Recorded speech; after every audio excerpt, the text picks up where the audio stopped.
the Brown family tribute.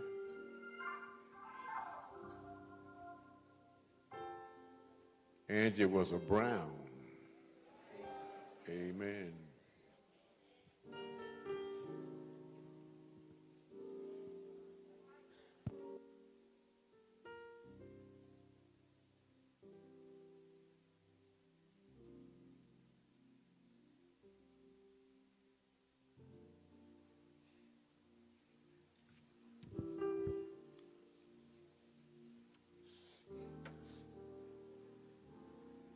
All of us are first cousins of Angie on her mother's side. Our dad and Angie's mom were, brothers and sisters. And then we have a cousin visiting from New York. Her mom and Angie's mom were sisters. But I do want to say, even though we're doing a Brown tribute, this is a family tribute with the Williams as well, because Angie's Williams side, it's a bunch of them in here, and they run real deep, and they're real close to Angie. So I would be remiss not to say that. I hope I stay on course. I wrote this down. I'm going to try to read it kind of fast, because we with the time limit and everything. But Angie was proud of where she came from, Columbia, South Carolina. And she never, ever forgot who she was. Angie was an only child who adored her mother and her father. Angie always yearned for a big family. She wanted a bunch of kids to fill her home. When she became a mother to Diamond and Michael, it filled a void in her heart that nothing else could. And you often hear people talk about love childs. Well, both of them were her love childs, okay? Both of them. I want you guys to know that. Having children was her biggest blessing, and becoming a grandmother to Armani and Journey was a bonus blessing. Angie loved being a grandparent. Like her mother, she respected and admired Pastor Scott, and she loved her church family and keeping ties with the choir. And I just want to say it again because I'm thinking about my aunt standing there praising. Aunt Newt was crazy about Pastor Scott. Angie was proud to be a C.A. Johnson High School Hornet. Yes.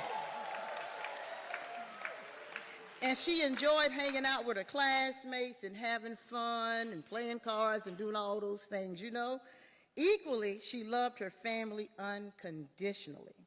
And being in the company of her aunts, uncles, many cousins, spending quality time together, and more than often, making time to show up and support her family, friends, and even strangers that she met along life's journey. Angie just really, really enjoyed people. At the tender age of 17, she took her Southern charm, Christian faith, and a heart filled with dreams and hope to the big cities of New Jersey and New York. Angie played an instrumental part in creating a sequence.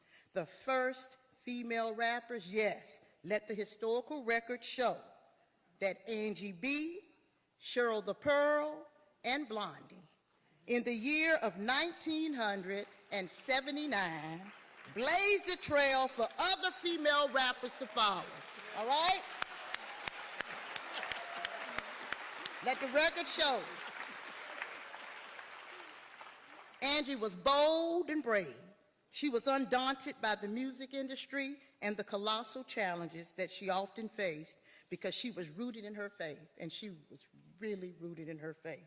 Working in an industry that told her she did not fit the standards of beauty, that she was too heavy, too dark, Angie was bold enough to be herself, to own her natural, God-given beauty and not succumb to the superficial standards and box the music industry kept trying to force her into. Until the day the Lord called her to her heavenly home, Angie boldly and bravely exposed the injustices done to the sequence and her as a solo artist. She used her voice to magnify the problem and demand that the sequence be rightfully compensated and properly recognized for their contributions to the music industry and throughout the world. Angie was Black and she was beautiful, inwardly and outwardly. She had the darkest midnight skin, and I'm going to be honest with you. I think that DNA came from the Williams side. But you know what? She had them beautiful fat cheeks that came from the brown side, okay? I never saw a pimple on her face or any discoloration that a lot of us women deal with. Fighting for a place in the industry, Angie had no idea that her plump lips and voluptuous hips would become her signature beauty and a standard that other artists and fans alike would embrace for themselves. Angie's inner beauty was magnetizing. She was authentic and true to herself. She had a Southern charm that uplifted others. Angie had a heart that never stopped giving. She gave of her time and her talents, like the other gentleman said, and that takes a lot, especially when you had to do the things that Angie had to do, the weight that she had to carry in her. Countless people who wanted to make it in the industry. She loaned a helping hand and opened doors for many artists and planted seeds of love throughout her life. She was kind and sweet like a glass of homemade Southern tea. And as we know, Southern tea is filled with loads of sugar. Angie knew how to make others feel good with her Southern hospitality.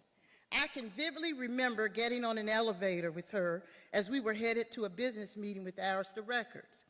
A gentleman was already on the elevator. As we rode up several flights, Angie broke the moments of silence by saying, "You sure looking mighty dapper in that suit." After that exchange, the man's shoulders stood taller and wider. He thanked Angie, introduced himself to her, and they chatted briefly until he strutted off the elevator with the biggest smile. Angie's thick Southern drawl and raspy voice was indeed appealing, and that voice caught the ears of countless fans and sold lots of records. "Hey, girl, come here, child." And what that go with? Were parts of her Southern vernacular and parts of her soul that she did not feel she needed to hide. Instead, she walked in her Southern charm with the utmost pride. Angie was brilliant, and her brilliance radiated with the clarity of a diamond. She operated in multiple gifts, and she boldly shared the gospel with others. Whether she was doing a Facebook Live, a concert, or talking to a stranger in the airport, Angie seized these opportunities to share her personal testimony and talk about the power of prayer and salvation. Angie was resilient and overcame various adversities, especially dealing with her sicknesses. She did not allow challenges to deter her drive and determination to make a positive difference in this world. Angie kept pressing and pressing and pressing toward the mark. Whenever she fell down, Angie just kept getting back up, y'all. And I mean, she kept getting back up. Through her music, her brilliance also shined in those poignant lyrics written from a place deep within her soul. Angie's soulful Southern upbringing and motherly wit would influence many lines in her lyrics. From Mad Issues, "I want to thank you, every day, $20, brother, I wish I didn't miss you so much, No more rain in this cloud," and countless others, Angie's sassiness and brassiness were woven into her lyrics that made folk want to dance, cry, fall in love, fall out of love, find healing and truth. Angie's music touched the lives of countless people. Angie's music will be forever etched in the hearts of people. Today, as we celebrate the legacy and life of my cousin, my sister, the visionary, the iconic, and the legendary Angie Stone, I want to ask you all to honor her memory by getting your life right with Christ.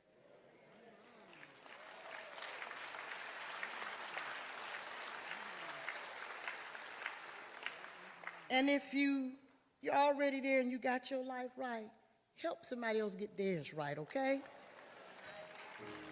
Make sure to help others into the doors of heaven. All right now, I'm there. And lastly, never stop pursuing your dreams. Angie continuously reinvented herself even as she grew older. Don't ever deny your dreams, even as you get older. Thank you, everyone, and we love you. First and everything, everybody.